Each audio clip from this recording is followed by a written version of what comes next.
ഏവർക്കും സ്വാഗതം.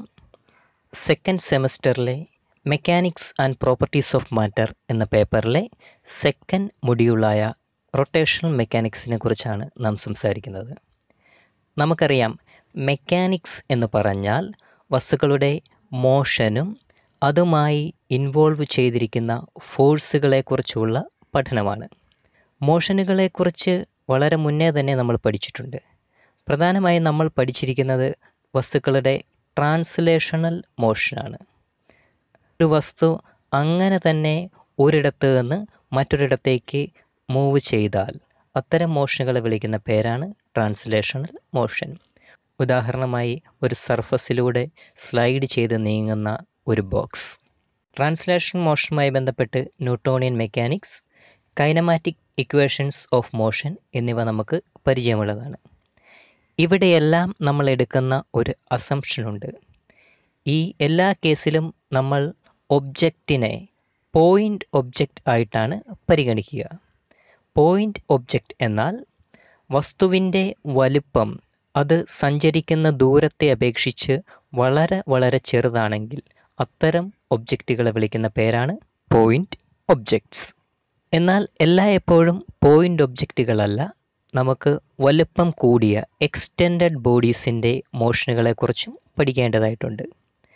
ഒരു എക്സ്റ്റെൻഡഡ് ബോഡിയെ നിരവധി പോയിൻ്റ് ഒബ്ജക്റ്റുകളുടെ കളക്ഷനായി കൺസിഡർ ചെയ്യാം. ഇത്തരം എക്സ്റ്റെൻഡഡ് ഒബ്ജക്റ്റുകളെ രണ്ടായി ക്ലാസിഫൈ ചെയ്തിരിക്കുന്നു.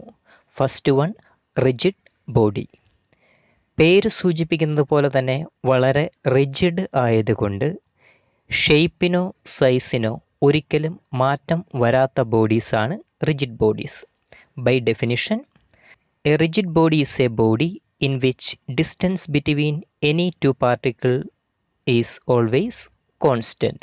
എന്നാൽ റിജിഡ് അല്ലാത്ത ബോഡീസുമുണ്ട്.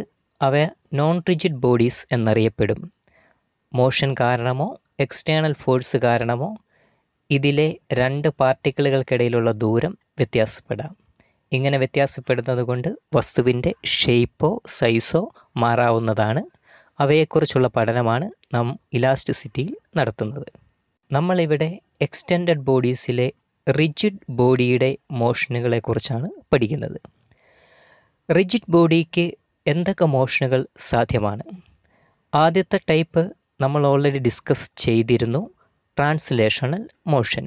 എക്സാമ്പിളായി, ഒരു ഫ്രിക്ഷൻലെസ് സർഫസിൽ കൂടി സ്ലൈഡ് ചെയ്ത് മൂവ് ചെയ്യുന്ന ഒരു വുഡൻ ബ്ലോക്ക്. ഈ എക്സ്റ്റെൻഡഡ് ബോഡിയെ നാം മുൻപ് പറഞ്ഞതുപോലെ ഒരുപാട് പാർട്ടിക്കിൾസിൻ്റെ കളക്ഷനായി പരിഗണിക്കാം. അങ്ങനെ പരിഗണിക്കുമ്പോൾ ഇതിലെ എല്ലാ പാർട്ടിക്കിളുകൾക്കും ഒരേ വെലോസിറ്റി ആയിരിക്കും. അതായത് അവ മൂവ് ചെയ്യുന്ന ഡയറക്ഷൻ സെയിം ആയിരിക്കും. അവയുടെ എല്ലാം വെലോസിറ്റിയുടെ മാഗ്നിറ്റ്യൂഡും സെയിം ആയിരിക്കും. ഒരു റിജിഡ് ബോഡിക്ക് ഇത്തരം ട്രാൻസ്ലേഷണൽ മോഷൻ മാത്രമേ സാധ്യമായിട്ടുള്ളൂ. മറ്റൊരു എക്സാമ്പിൾ പരിഗണിക്കാം. ഒരു ചെരിഞ്ഞ പ്രതലത്തിലൂടെ താഴേക്ക് റോള് ചെയ്ത് നീങ്ങുന്ന സോളിഡ് സിലിണ്ടർ. ഇവിടെ സോളിഡ് സിലിണ്ടർ ഒരു ഘട്ടത്തിൽ ആ ചെരിഞ്ഞ പ്രതലത്തിൻ്റെ മുകളിലാണ്. അത് റോള് ചെയ്യുന്നു. അല്പസമയം കഴിയുമ്പോൾ അത് താഴെ എത്തുന്നു. തീർച്ചയായിട്ടും മുകളിൽ നിന്നും താഴേക്ക് യാത്ര ചെയ്തതുകൊണ്ട് അതിന് ട്രാൻസ്ലേഷൻ മോഷൻ ഉണ്ടായിട്ടുണ്ട്.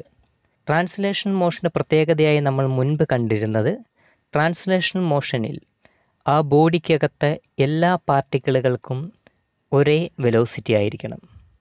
ഇവിടെ ഇങ്ങനെ റോള് ചെയ്ത് നീങ്ങുന്ന സോളിഡ് സിലിണ്ടറിൻ്റെ കേസ് പരിഗണിക്കാം. അതിനുള്ളിൽ കുറേയധികം പാർട്ടിക്കിളുകൾ കൺസിഡർ ചെയ്യുക. ഇവയുടെ വെലോസിറ്റി നോക്കിക്കഴിഞ്ഞാൽ ഇതെല്ലാം ഒരേ വെലോസിറ്റി അല്ല എന്ന് നമുക്ക് കാണാം. ചിലരുടെയെങ്കിലും സ്പീഡ് സെയിമായി വന്നേക്കാം. എന്നാൽ ഓരോ പാർട്ടിക്കിളിനും ഡിഫറൻറ്റ് ഡയറക്ഷൻ ആയിരിക്കും വെലോസിറ്റിക്ക് ഉണ്ടായിരിക്കുക. ഇതിൻ്റെ അർത്ഥം എന്താണ്? നമ്മളുടെ മോഷൻ പ്യുവർ ട്രാൻസ്ലേഷൻ അല്ല എന്നുള്ളതാണ്. ട്രാൻസ്ലേഷനെ കൂടാതെ മറ്റെന്തോ മോഷൻ കൂടി ഇവിടെ ഉണ്ടായിട്ടുണ്ട്. എന്താണ് ട്രാൻസ്ലേഷൻ അല്ലാത്ത രണ്ടാമത്തെ മോഷൻ? അതറിയണമെങ്കിൽ മേൽപ്പറഞ്ഞ ഉദാഹരണത്തിൽ നിന്നും ട്രാൻസ്ലേഷൻ മോഷനെ ഒഴിവാക്കുക. ട്രാൻസ്ലേഷൻ ഒഴിവാക്കാനായിട്ടുള്ള മാർഗം ആ ബോഡിയെ ഒരു പോയിന്റിലോ ലൈനിലോ ഫിക്സ് ചെയ്യുക എന്നതാണ്. ഇങ്ങനെ ഫിക്സ് ചെയ്ത് കഴിഞ്ഞാൽ ആ ഒബ്ജക്റ്റ് മുകളിൽ നിന്നും താഴേക്ക് ട്രാൻസ്ലേറ്റ് ചെയ്ത് വരികയില്ല. പകരം അതേ പോയിന്റിൽ തന്നെ നിന്ന് റൊട്ടേറ്റ് ചെയ്യുക മാത്രമേ ഉള്ളൂ. ഇങ്ങനെ ഏത് ലൈനിലാണോ നമ്മൾ ബോഡിയെ ഫിക്സ് ചെയ്ത് നിർത്തുന്നത്, ആ ലൈൻ അറിയപ്പെടുന്ന പേരാണ് ആക്സിസ് ഓഫ് റൊട്ടേഷൻ. ഇപ്രകാരം ആക്സിസ് ഓഫ് റൊട്ടേഷനിൽ ഫിക്സ് ചെയ്ത് കഴിഞ്ഞാൽ ആ ബോഡിക്കുള്ളിലെ എല്ലാ പാർട്ടിക്കിളുകളും ആക്സിസ് ഓഫ് റൊട്ടേഷന് പെർപെൻഡിക്കുലറായിട്ടുള്ള ഒരു പ്ലെയിനിൽ സർക്കുലാർ പാത്തിലൂടെ മൂവ് ചെയ്യുന്നതായിരിക്കും. ഇത്തരം മോഷനെ വിളിക്കുന്ന പേരാണ് റൊട്ടേഷണൽ മോഷൻ. നമുക്ക് എക്സ്റ്റെൻഡഡ് ബോഡീസിൻ്റെ റൊട്ടേഷണൽ മോഷൻ്റെ ജനറൽ കേസ് പരിഗണിക്കാം. ഒരു എക്സ്റ്റെൻഡഡ് ബോഡിയുണ്ട്.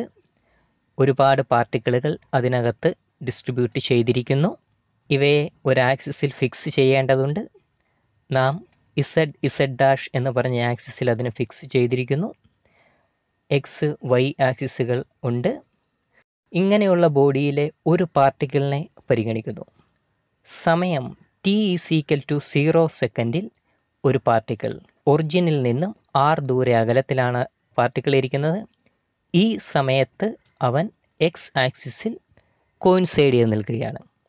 ഒരല്പസമയത്തിന് ശേഷം സമയം t1 സെക്കൻഡ് ആവുമ്പോൾ ആ ഒബ്ജക്റ്റ് അല്പം മൂവ് ചെയ്ത് പുതിയ പൊസിഷനിലേക്ക് എത്തുന്നു. ഈ പുതിയ സ്ഥാനത്തേക്ക് എത്താൻ വേണ്ടി പൊസിഷൻ വെക്റ്റർ ഒരു θ1 ആംഗിൾ മൂവ് ചെയ്തതായി നമുക്ക് കാണാൻ സാധിക്കും. മറ്റൊരു സമയത്ത് t=t2 എന്ന് പറഞ്ഞ സെക്കൻഡിൽ പൊസിഷൻ വെക്റ്റർ വീണ്ടും ഒരു θ2 ആംഗിൾ മൂവ് ചെയ്ത് പുതിയ സ്ഥാനത്ത് എത്തിയിരിക്കുന്നു. ഇങ്ങനെ മൂവ് ചെയ്യുന്ന ബോഡിയുടെ ആംഗിളിൽ ഉണ്ടായ വ്യത്യാസം angular displacement delta theta θ2 minus θ1. ഈ ആംഗുലാർ ഡിസ്പ്ലേസ്മെൻറ്റ് ഉണ്ടാകാനെടുത്ത സമയത്തെ ഡെൽറ്റ ടി എന്ന് വിളിച്ചാൽ ഡെൽറ്റ t=t2 മൈനസ് t1. അങ്ങനെയെങ്കിൽ യൂണിറ്റ് സെക്കൻഡിൽ ആംഗിളിനുണ്ടായ ഡിഫറൻസ് അറിയപ്പെടുന്നത് ആംഗുലാർ വെലോസിറ്റി ഒമേഗ എന്ന പേരിലാണ്.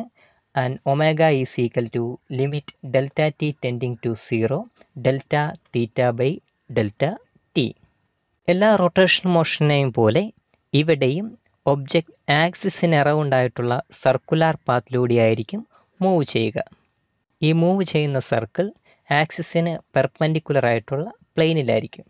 ഒരു സർക്കുലാർ പാത്തിൽ മൂവ് ചെയ്യുന്ന ഒബ്ജക്റ്റിനെ സംബന്ധിച്ചിടത്തോളം അതിൻ്റെ വെലോസിറ്റി എന്നത് എപ്പോഴും സർക്കുലാർ പാത്തിൻ്റെ ടാൻജൻറ്റിൻ്റെ ഡയറക്ഷനിലായിരിക്കും.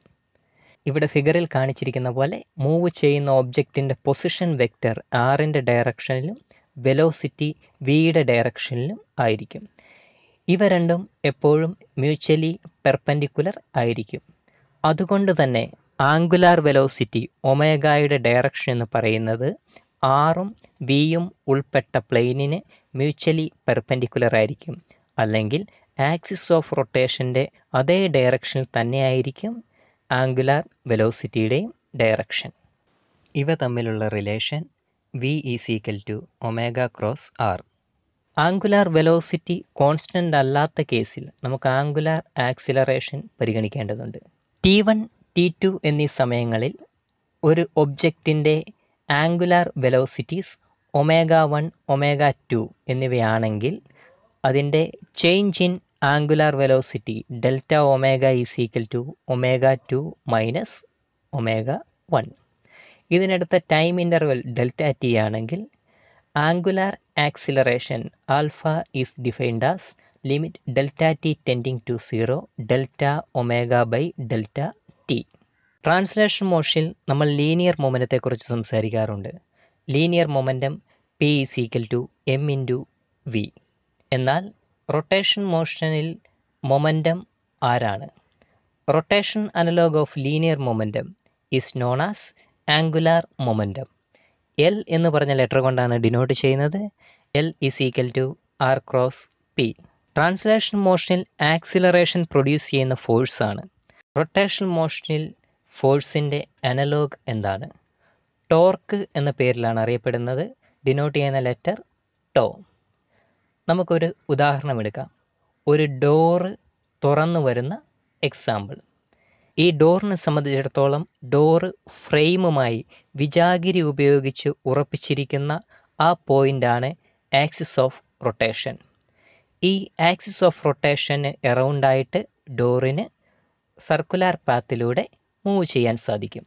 ഇപ്രകാരം ഒരു ഡോറിനെ തുറക്കുന്നതിന് എവിടെ ഫോഴ്സ് കൊടുക്കുന്നതായിരിക്കും സൗകര്യം?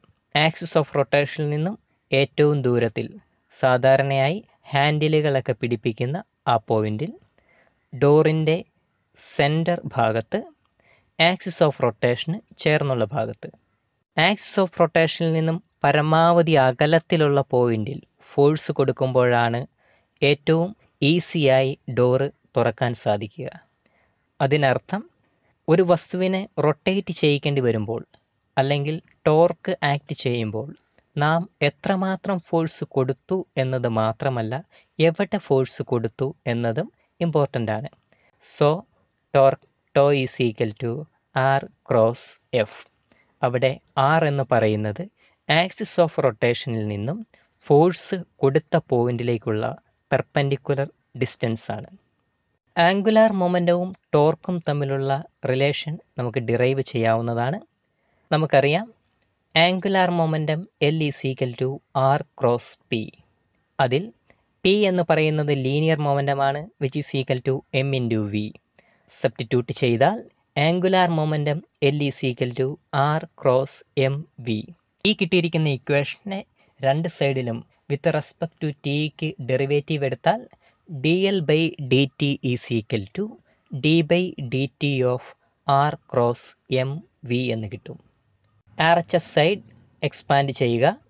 dl/dt is equal to dr/dt cross m v plus r cross m into dv/dt.